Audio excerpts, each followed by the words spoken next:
Ngerasain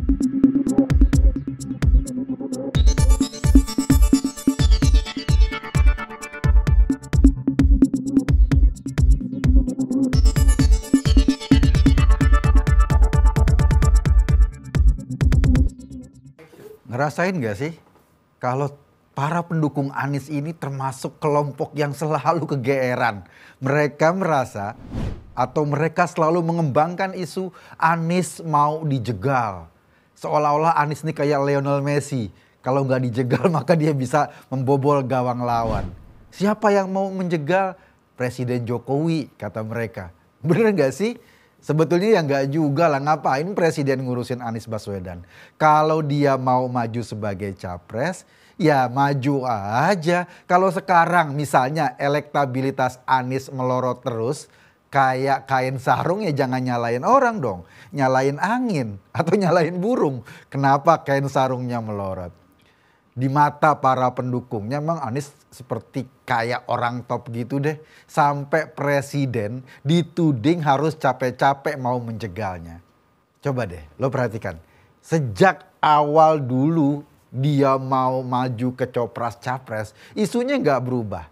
Ingat nggak waktu pertama Nasdem mau mendeklarasikan Anies, isunya juga gitu. Anies mau diusut karena kasus Formula E. Dan pengusutan kasus Formula E ini adalah bagian dari cara KPK untuk menjegal Anies. Nah, ketimbang dipanggil KPK waktu itu, mendingan ya Surya Paloh manggil Anies duluan, lalu didorong sebagai calon presiden. Nyatanya sampai sekarang KPK juga belum memproses kasus Formula E itu kan? Mungkin ya, ini mungkin. Karena bobot politiknya menjadi sangat kuat. Bayangin kalau orang yang sudah didorong sebagai calon presiden atau bakal calon presiden lalu diusut oleh KPK. Kan akan kontraproduktif. Meskipun kita tahu yang namanya hukum mestinya bisa berjalan sendiri terlepas dari isu politik. Tapi kan tetap aja kita nggak bisa hidup di ruang hampa. Apalagi sebelumnya sudah diramaikan dengan isu penjegalan itu. Jadi mungkin isu penjegalan Anies justru disebarkan untuk melindungi Anies. Bukan cuma itu, ada kasus lain lagi. Kemarin tahu dong ada Kominfo namanya Johnny G. Plate yang sekarang jadi tersangka kasus hukum yang merugikan negara 8 triliun. Karena posisinya Johnny G. Plate itu sebagai sekjen Partai Nasdem dan Partai Nasdem kita tahu sebagai pendukung Anies Baswedan. Ketika Johnny G. Plate ditetapkan sebagai tersangka oleh kejaksaan dengan bukti kerugian negara 8 triliun, malah di-framing bahwa kasus ini untuk menjegal Anies. Lagi-lagi menjegal Anies. Maksudnya dalam framing itu apa? Maksudnya negara boleh saja rugi 8 triliun. Tapi karena kerugian itu melibatkan petinggi dari partai pendukung Anies, maunya ya, mau mereka. Mestinya kejaksaan jangan bergerak. Karena kalau kasus ini dibongkar, itu adalah penjegalan terhadap Anies untuk maju sebagai capres. Rupanya memang hobi mereka main-main dengan isu playing victim. Jadi isu playing victim ini dianggap ampuh juga. Bukan cuma Nasdem yang coba mengangkat atau mengait-ngaitkan kasus yang menimpanya dengan isu penjegalan Anies. Kemarin partainya Pak SBY juga ikut-ikutan meramaikan isu penjegalan Anies. Gini, sekarang di Mahkamah Agung masih bergulir kasus perselisihan antara Partai Demokrat pimpinan AHY dan beberapa pentolan Partai Demokrat yang dulu memang mereka mendorong untuk Kongres luar biasa dan memilih Muldoko sebagai ketua umum. Padahal dalam proses hukum sudah berkali-kali kata Pak SBY, Muldoko ini atau kelompok yang ada pendukung Muldoko ini sudah 16 kali kalah dalam persidangan dengan berbagai kasusnya. 16 kali kalah dalam persidangan menghadapi demokratnya AHY. Selama ini ya hukum selalu memenangkan AHY sebagai pimpinan Partai Demokrat. Tapi rupanya masih ada upaya terakhir dari kubu yang menentang AHY. Mereka mengajukan PK atau peninjauan kembali ke MA untuk kasus ini. Apa sih yang mereka gugat? Yang mereka gugat adalah ADART Partai Demokrat yang dianggap tidak sesuai dengan logika demokrasi. Kenapa? Misalnya nih ada pemilihan, kalau ada yang dapat suara terbanyak, satunya lagi kalah nih suaranya nggak banyak. Pemilihannya misalnya di DPD atau DPC, itu pengurus pusat bisa menentukan. Mereka mengangkat yang suaranya kecil, suaranya kalah bisa ditentukan oleh pengurus pusat. Jadi ADART model begitu yang digugat oleh para pentolan Partai Demokrat yang sekarang tidak satu gerbong lagi. Nah, karena SBY dan AHY takut kalau PK-nya pentolan Partai Demokrat itu disetujui oleh MA, maka untuk mengantisipasinya digunakan lagi isu Anies mau dijegal. Loh kok bisa? Gini, jika MA memenangkan gugatan dari pentolan Partai Demokrat itu, otomatis kepengurusan di bawah AHY ini kan jadi tidak sah, tidak legal. Dan kita tahu kalau kepengurusannya tidak sah atau tidak legal, berarti dukungannya terhadap Anies Baswedan sebagai capres kan juga tidak sah atau tidak legal. Karena itulah mereka mengembangkan isu kalau PK yang diajukan oleh pentolan Partai Demokrat yang gak sekubu dengan AHY ini sebagai usaha untuk menjegal Anies. Jadi lagi-lagi isunya Anies mau dijegal. Anies memang kayaknya mimpi kayak Lionel Messi deh. Atau jadi Ronaldo. Dia bukan mau jadi presiden tapi mau jadi pemain sepak bola. Isunya jegal terus. Tapi ketika misalnya dulu ketika Partai Demokrat 16 kali menang sidang. Kenapa sih isu bahwa kemenangan mereka itu tidak dianggap justru pemerintah atau sistem hukum kita malah mempersilahkan Demokrat mendukung Anies.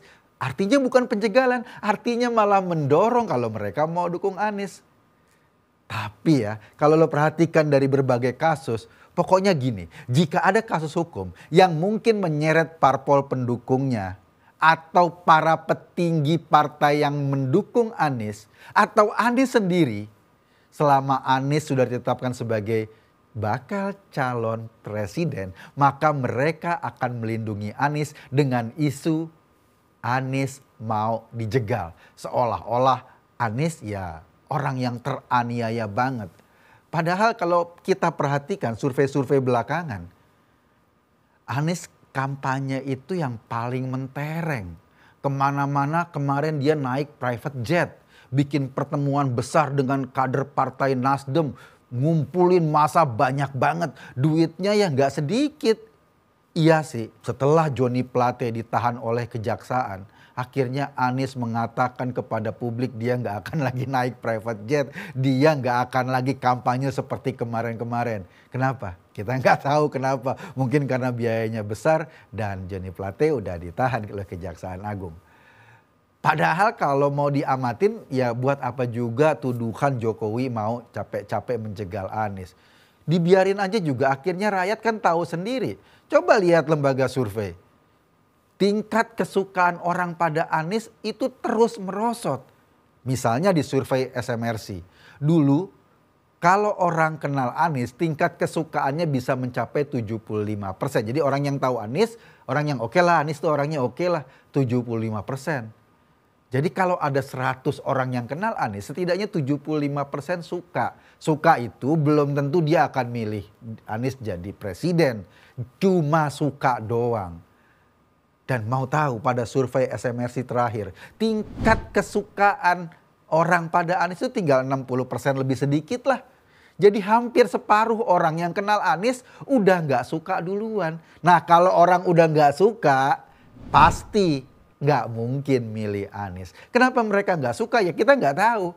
Mungkin aja sebelumnya mereka hanya tahu Anies tapi belum kenal-kenal banget.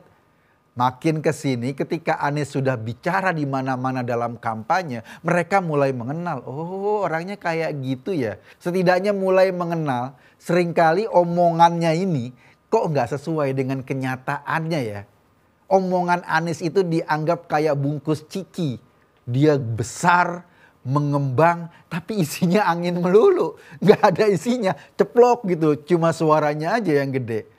Lantas kalau memang suasananya kayak gitu buat apa dijegal? Tapi ya emang inilah isu atau strategi yang selalu dikembangkan agar Anies selalu diposisikan teraniaya berhadapan dengan kekuasaan Pak Jokowi. Dia ingin memainkan peran sebagai korban.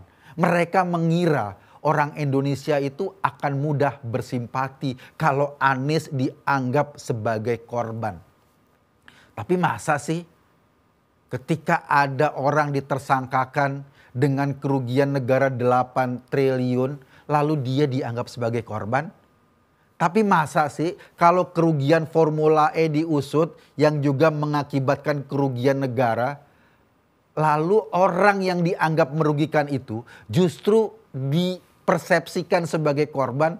Ya enggak lah. Justru mereka yang mengorbankan kesejahteraan rakyat. Justru mereka yang mengorbankan masa depan rakyat. Karena tadinya kita bisa atau saudara-saudara kita di pelosok sana bisa menikmati sinyal seluler. Sekarang jadi nggak bisa. Kenapa? Karena 8 triliunnya diembat. Itu yang menjadi soal. Nah sekarang orang udah tahu Anies bukan dijegal. Tapi mungkin saja kalau akhirnya dia nggak jadi maju nanti karena salah satu partai pendukungnya menarik dukungan. Kenapa menarik dukungan? Mungkin karena tidak dipilih sebagai cawapres pendamping Anies. Ya kan? Atau barangkali kan nggak ada partai yang mau kalah. Nggak ada partai yang kepingin ketika dia mendukung orang-orang peluangnya malah lebih sedikit. Sementara sekarang surveinya Anies terus melorot. Jadi ketika ada partai pendukung Anies yang menarik dukungan, wajar-wajar aja sebetulnya. Jadi yang bakal menjegal Anies siapa? Bukan Presiden Jokowi, justru lingkungannya sendiri, partai-partai pendukungnya sendiri. Dan kita nggak tahu apakah mereka tetap solid untuk mendukung Anies atau nanti malah mereka bubar jalan karena persepsi atau tidak ada kesepakatan dalam menentukan siapa yang jadi cawapres, siapa yang ngasih duit, siapa yang membiayai, siapa yang menterinya paling banyak. Kan kita nggak tahu. Coba aja deh dengar statement Ketua Pemenangan Pemilu Partai Demokrat AHY, Andi Arief. Kata Andi Arief, kalau AHY nggak dipilih sebagai cawapres, Demokrat akan punya opsi lain. Lo tahu gak opsi lain maksudnya apa? Maksudnya barangkali mau mendukung capres yang lain. Itu yang mungkin terjadi. Kasian juga sih orang udah digadang-gadang jadi capres. Orang sudah bermimpi besar, ngomong besar. Tapi justru sekarang surveinya melorot terus. Gue Eka Kuntadi, terima kasih.